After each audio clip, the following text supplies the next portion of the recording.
れマジなの？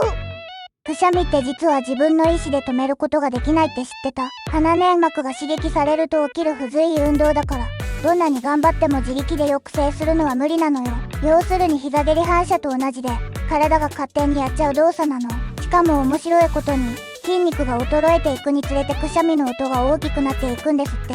おじいちゃんのくしゃみが大きいのには、ちゃんと理由があったのね。人間の体って思ってる以上に自分でコントロールできないものよ。こんな雑学、毎日お届けしてるからフォローしてね。